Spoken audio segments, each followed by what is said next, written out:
बिस्मिल्लाहिर्रहमानिर्रहीम। शुरू करता हूँ अल्लाह के पाक नाम से जो बहुत बड़ा मेहरबान नहायत रहने वाला है। दोस्तों, बहनों, भाइयों, बुजुर्गों, अस्सलाम वालेकुम वरहमतुल्लाहि वबरकातुहू। हम आपको हजूर पाक सल्लल्लाहु अलैहि वसल्लम की सिलसिलेवार हदीस मुबारक की हदीस नंबर 51 में खुशामदीद कहते हैं। तो दोस्तों, बहनों, भाइयों, बुजुर्गों, ये सफर हमने हदीस मुबारक की सबसे मुस्तनद सही बुखारी से शुरू किया था, जिसे उम्मत मुसलमान ने मुतफ़िका तौर पर कुरान पाक के बाद सबसे मुस्तनद किताब करार दिया है। हजूर पाक की हदीस महज एक अल्फाज का बयान नहीं है, बल्कि हदायत का चिराग और सुन्नत का दरीचा और रसूल पाक सल्लल्लाहु अलैहि वसल्लम की अबदी हिकमत की याद दहानी कराता है। तो दोस्तों, बहनों, भाइयों, बुजुर्गों, हदीस नंबर 51 सही बुखारी की। हजरत इब्न अब्बास रज़ियल्लाहु ताला फरमाते हैं, मुझे अबू सुफियान ने बताया कि हरकुल ने इनसे कहा, मैंने तुमसे दरियाफ्त किया था कि इसकी पैरोकार तरक्की पजीर हैं या रुबा इंतहात। तो तुमने बताया कि वो दिन ब दिन ज्यादा होते जा रहे। यकीनन ईमान का मामला इसी तरह होता है तांका वो पाया तकमील को पहुंच जाए। फिर मैंने तुमसे पूछा, इसकी मुतबईन में से कोई दीन में दाखिल होने के लिए बाद इसे बुरा समझते हुए मुर्तद भी हो जाता है? तो तुमने जवाब दिया, नहीं। और ईमान का यही हाल होता है, जब इसकी विशासत दिलों में सराइत कर जाती है तो फिर कोई शख्स इससे नाराज नहीं होता।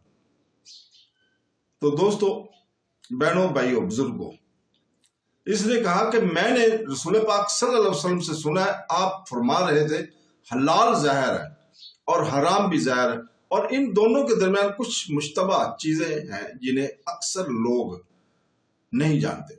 चुनांचे जो शख्स इस मुश्तबा चीजों से बच गया, इसने अपने दीन और अपनी आबरू को बचा लिया, और जो कोई इन मुश्तबा चीजों में मुब्तला हो गया, इसकी मिसाल इस चरावे की सी है जो शाही चरागाह के आसपास अपने जानवरों को चराए। करीब है कि चरागाह के अंदर इसका जानवर घुस जाए। आगाह होकर हर बादशाह की एक चरागाह होती है। खबरदार, अल्लाह की चरागाह इसके जमीन में हराम करदा चीजें हैं। सुन लो, बदन में एक टुकड़ा गोश्त का है, जब वो संवर जाता है तो सारा बदन संवर जाता है, और जब वो बिगड़ जाता है तो सारा बदन खराब हो जाता है।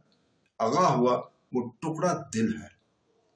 तो दोस्तों, हदीस की मफहूम ये है कि इमाम बुखारी रहमतुल्लाह अलैह का मकसद ये है कि दरह और परहेजगारी भी ईमान का कामल का करने वाले अहमाल में से एक है, और इसमें मरातब है।